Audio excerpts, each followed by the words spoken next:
Շնորհակալություն, հարգելի նախագահություն, հարգելի գործընկերներ, պարոն Հակոբյան։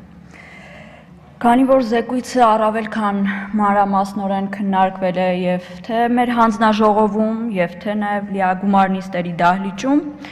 ես ուղղակի, քանի որ հնարավորություն չունեցա հարցեր ուղղելու ձեզ, կփորձեմ այդ հարցերը շատ հակիրճ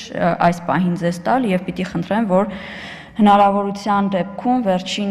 ձեր խոսքի ժամանակ անպայման անդրադարձ անեք դրանց։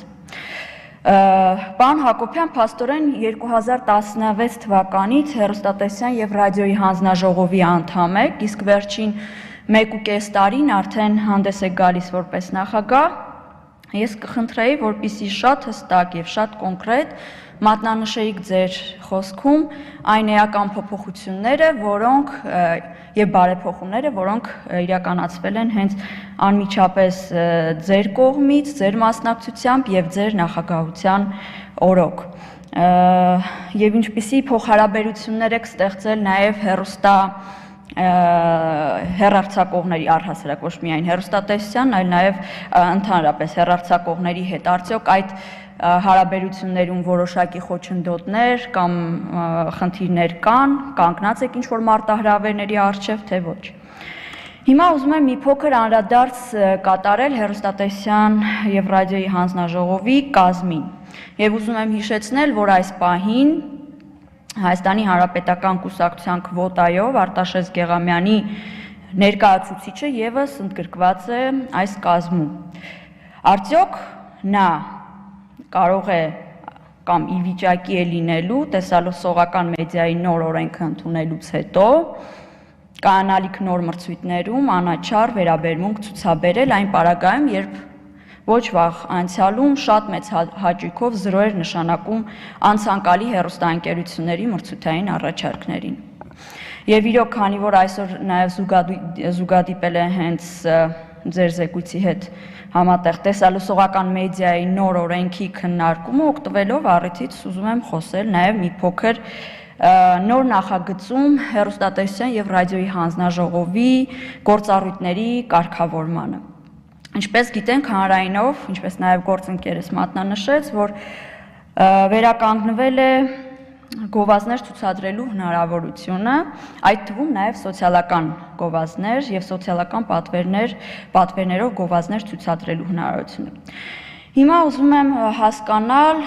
նաև միգուցե դուք ինձ ուղղորդեք, որպեսզի հասկանամ, թե ով է որոշելու, թե որն է սոցիալական գովազդը։ Ով է տալու նման տեղեկանք, ինչ է իրենից ներկան սոցիալական գովազդը, որովհետև նույն հաջողությամբ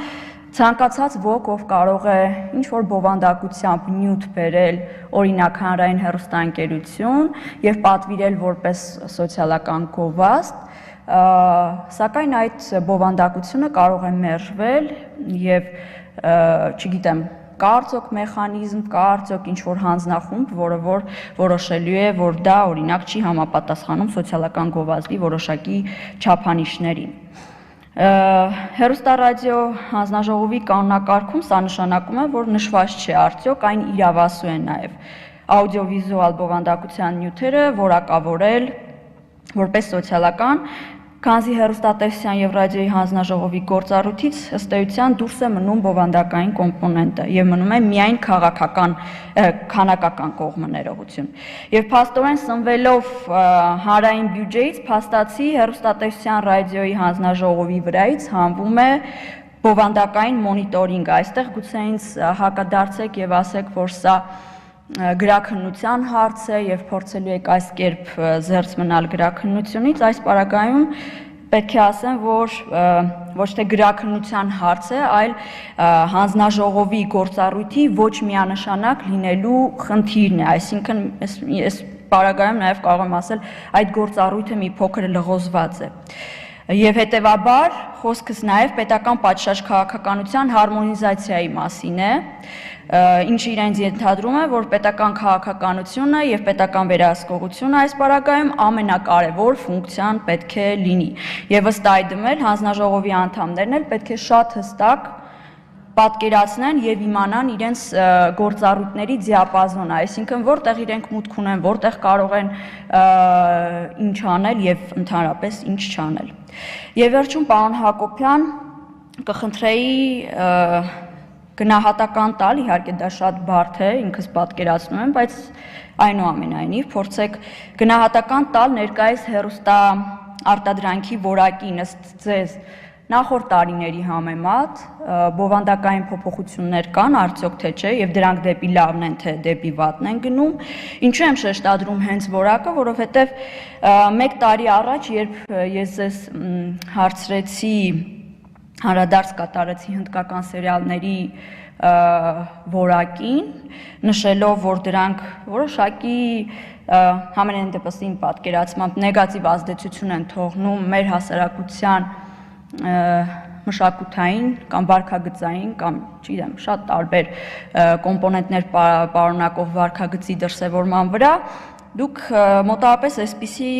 ձևակերպմամբ ինձ հակադարձեցիք, որ որակը դա շատ հարաբերական երևույթ է եւ միգուցե, չգիտեմ, մեկի համար հնդկական սերիալը դա բարձր որակի կամ լավ որակի չափանիշ է, մյուսի համար էլ օրինակ հոլիվուդյան ֆիլմերն են որակի չափանիշ։ Հիմա 1 տարի անց այս մասով ես նորից ուզում եմ ձեզ հարց ըղել, արդյոք ձեր կարծիքի մեջ փոփոխություն տեղի ունեցել է թե ոչ, եւ ի վերջո, ինչպես ենք մենք սահմանում, թե որն է լավ բովանդակությունը, լավ որակը, որը կարող է մեր հասարակության եւ առհասարակ Հայաստանի Հանրապետության քաղաքացիների պատկերացումների, վարքագծի եւ ընդհանրապես մշակույթի մեջ փոփոխություններ բերի։ Շնորհակալություն։